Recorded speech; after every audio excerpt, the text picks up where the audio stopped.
So here in example 1, I'm going to change this word predict to describe, because that's probably more typical of what you would see on an exam. If an exam doesn't ask you to predict, because if you're predicting something, it's okay to get it wrong, right? But describing is actually asking you to describe it properly.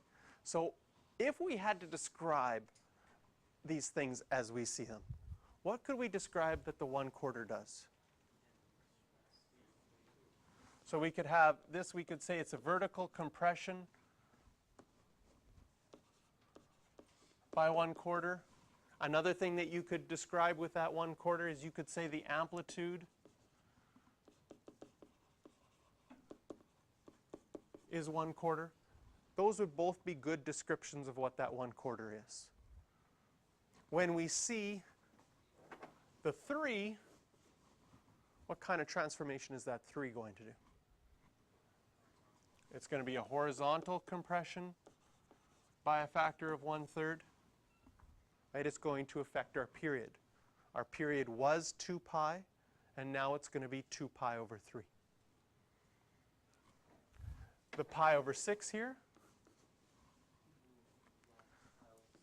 horizontal translation, pi over 6 to the left, and our 2 here will be a vertical translation up 2.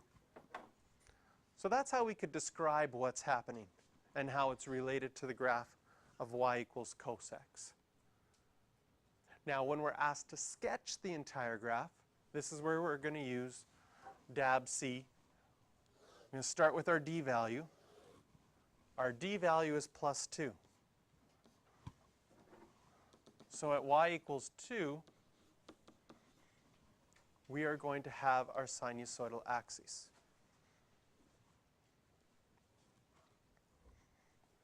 Now, I'm already thinking about a number of things when I start to do my graph. I didn't think just about my center line. As I'm setting up my axes, my x-axis and my y-axis, I was thinking, okay, I know that my center line is going to be 2. I also know that my amplitude is only 1/4. So most of my graph is going to be really close around 2. In fact, if I go to my a value and use 1/4 for my amplitude, my maximum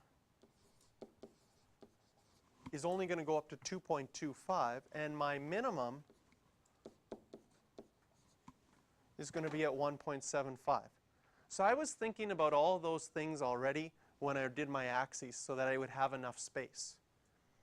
Can you see that the way that I wrote my blue axes, if my center line was 2 but my amplitude was 5, I wouldn't have enough room. I'd go into the question if I had to go up 5 according to how I set up my axes. So I'm thinking about those things already when I'm drawing my graph so that things are spaced out nicely. So we've done D, our center line. We used our amplitude A to find our maximum or minimum. The next thing we're going to do is our B value. Our B value is 3, and our B value is going to help us find our period, because our period is 2 pi divided by our B value, so that's 2 pi over 3. So what we're going to do in this example is we are going to graph one period to start with, and then we're going to see, because the question asks for a graph from negative 2 pi to 2 pi.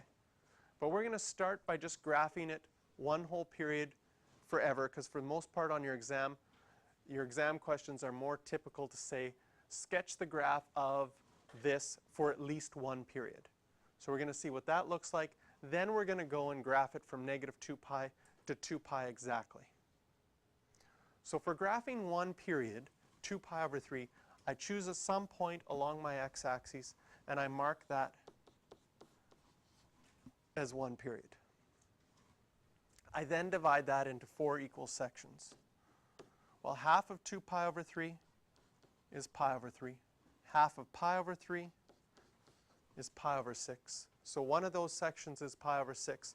The third one will be 1, 2, 3 pi over 6, which you could simplify to pi over 2 or leave it as 3 pi over 6. We can now graph things temporarily before we shift it, Okay? What we have here is a coast graph. It's a positive coast graph. Where does coast start? At a maximum. So it's going to start up here.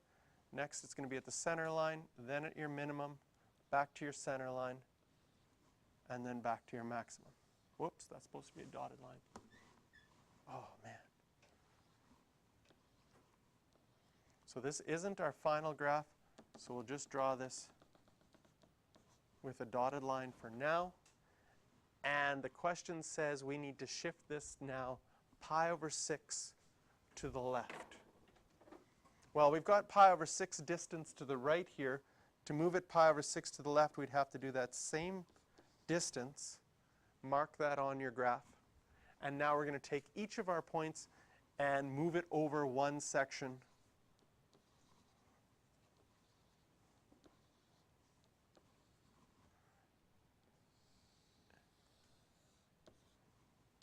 And that will be our final graph.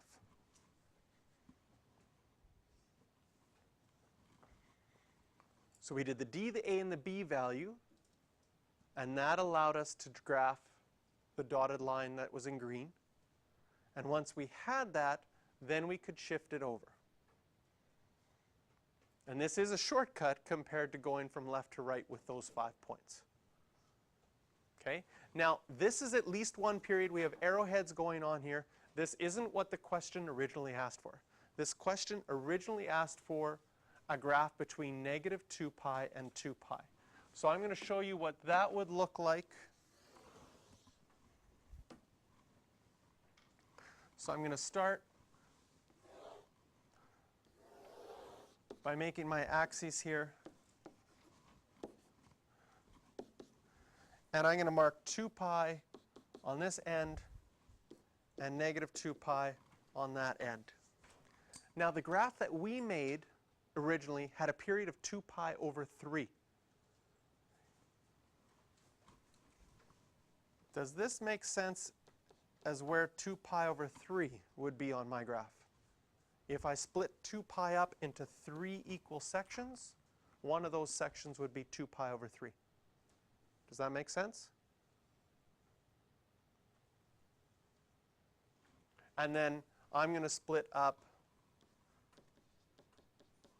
this section as well. So this will be 2 pi over 3. This would be 4 pi over 3, negative 4 pi over 3.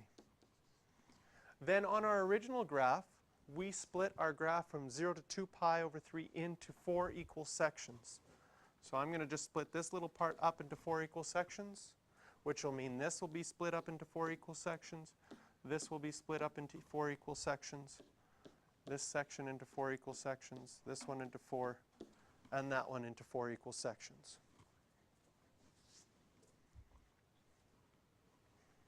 Our center line was at 2. Our maximum at 2.25 and our minimum at 1.75. And our starting point started here at negative pi over 6 to the left. Now, since we've already graphed it above, I'm not going to graph it initially and then shift it over, because we already have seen that above. We know that our starting point is at negative pi over 6 at a maximum, and at each one of these lines, it's going to switch maximum to center line to minimum to center line to maximum to center line to minimum to center line. So what is that going to look like? Well, I have my maximum, then center line, then minimum, then center line, then maximum, then, which one am I at? 2, 3, center line, minimum, center line, maximum. This is where it's nice to have actual graph paper, because then things line up nicely for you. There. And that's where 2 pi would end. And so this part, no arrowhead on the end because the question wanted us just to go to there. And similarly, we could keep going with our dots on this side.